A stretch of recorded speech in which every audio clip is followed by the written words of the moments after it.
The Saberstalkers faction is without question the worst reputation in all of Warlords, and perhaps even lands within the top 5 worst reputations of all time. This is a bold statement, I know, but I'm not just saying it to be outrageous. I honestly believe it.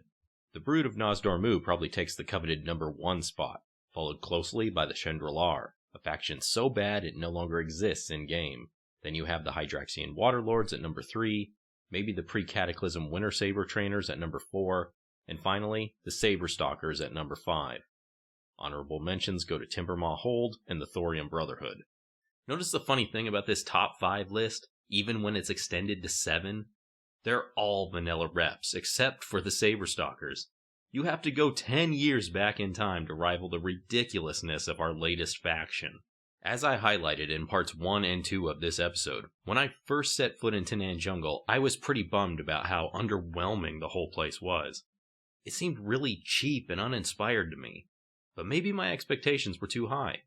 I had to wait 7.5 months to see it, so naturally I jumped to the conclusion that it was gonna be awesome. But maybe I'm to blame for having such high hopes. Anyway, I knew, to some extent, how awful grinding the Saberstalker rep was gonna be, and I figured, let me just get it out of the way, right off the bat. I'll tackle the worst aspect of this map, and then I can try and focus on some fun. So Tuesday, my first day in Tanaan, I made it my goal to reach Exalted with the Saberstalkers. I know you only need to reach Revered for flight purposes, but I'm a completionist, so I wanted to go all the way. And I can laugh at this now, but at the end of my grind, once I reached my goal, I was so furious I had to turn off the game.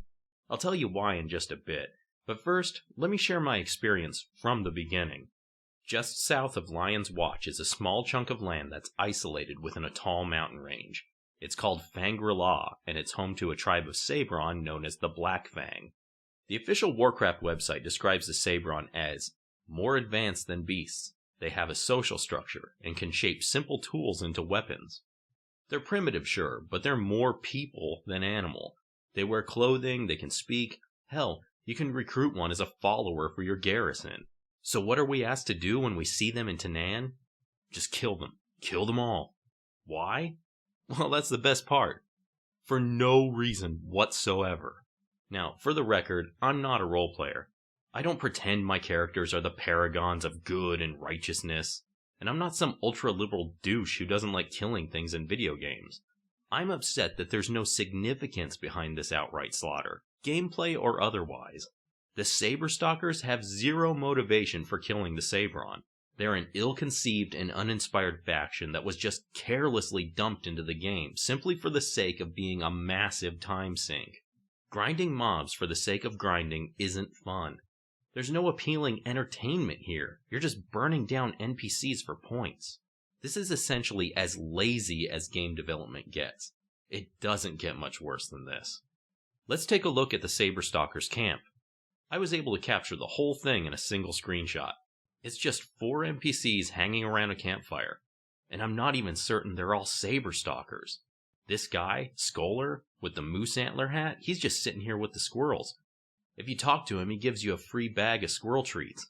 I've got no beef with him. Then you've got 2 other NPCs that don't even have any dialogue boxes. Datira the Cunning is decked out in a full Sabron skin suit, so I'm guessing she's right where she belongs. A full card-carrying member of the Kill Cat clan. And Caladiel looks like a normal Blood Elf hunter. There's a possibility she might just be a wary traveler who's resting by the fire to try and stay warm. Stenga the Walker, on the other hand, he's the quartermaster, the man in charge, der Führer himself. I would make a stupid joke about how he's the writer of Meow Kampf, but that would be backstory, and this faction deserves no such credit. Stenga has only 3 dialogue boxes. The first tells you you're in Fangri-La, home of the powerful Black Fang Sabron tribe. Stenga says, "You bring back the claws and maybe I have some things for you." Okay. The second box tells you, "Go kill some of them cats. Make sure you bring friends. Them kitties be no joke." And the third and final dialogue box says, "Them fancy catmen gotta be shown who is the boss around these parts. Kill all the champions, and you will earn the respect of all the creatures in the jungle." So the Black Fang Sabron committed no crimes. They're not attacking us. we're intruding upon them. Wait a minute. Is this the invasion of Tanaan we were promised? Nah, that would be stupid. Fangrelau offers zero strategic value of any kind. There's nothing here that either the Horde or the Alliance could possibly want. We're murdering the Sabron because we can. To earn the respect, man. There aren't any resources here. This feudal bloodshed is a deterrent from the real threat, Gul'dan's Iron Horde. The Sabron don't even drop Apexis crystals, just claws and fur. I can't stress enough how fucking pointless this is.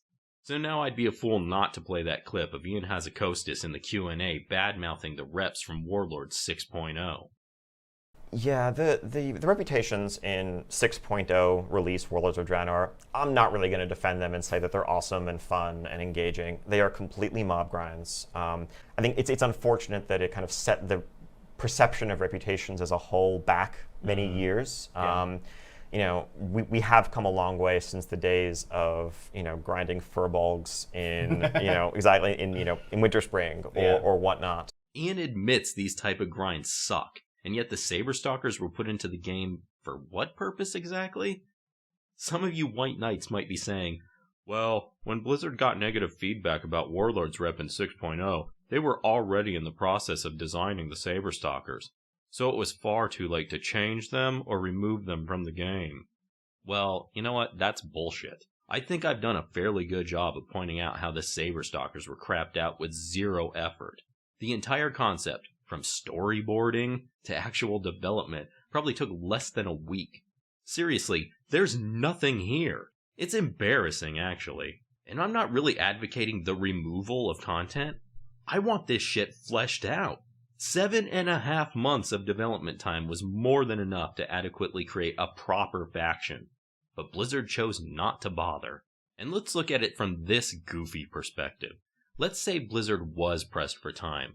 Like the Saberstalkers could have been good if Blizzard had maybe 7 or 8 additional months to fully develop them. Well, fine. Sometimes the best laid plans go awry. In this goofy scenario, we'll just chalk it up to failure. At the end of the day, nothing's changed. What was launched was pure garbage. So, if Ian can't defend this type of nonsense, how can Blizzard defend locking Flight behind it? The Saberstalkers should not be part of the meta achievement at the very least. Anyway, this is going on long enough, so I'll just finish my original story and call it a day. Before I started grinding reputation with the Saberstalkers, I didn't know much about them. I used the group finder tool to quickly jump into a 5-man group, and we just murdered innocent Sabron for hours. Once I hit Exalted, I was shocked to learn that feat doesn't come with an achievement. Way to add insult to injury, Blizzard. Even the shitty reps in 6.0 came with achievements and titles. Just when I think you can't sink any lower, you find a new way to amaze me. The second I hit Exalted, I said goodbye to my group and raced to Zenga the Quartermaster. I was ready to buy my well-earned rewards and never set foot in Fangrelau again. Only I couldn't, because this racist prick doesn't sell much of anything for gold. This lunatic only wants Sabron claws. Lots and lots of claws. He sells a wild Gortusk mount for 1,000 claws, a Savage Cub battle pet for 1,500 claws, and a Bristling Hellboar mount for 5,000 claws. Do you know how much I earned while grinding from 0 to Exalted?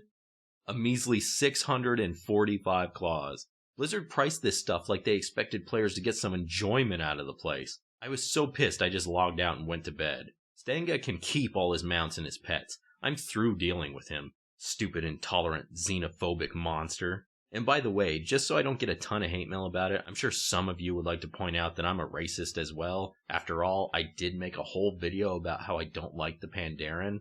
Only I'll counter your comparison with this. I'm not insane. While I may not like the Pandaren, I never once tried to organize my own little half-assed mini-faction to promote their all-out genocide. And even if I did, I'd like to think my reward to panda pelt ratio would be much more reasonable. Anyway, that's all I've got for today. Thanks for watching, and I'll see you soon in part 4. Later.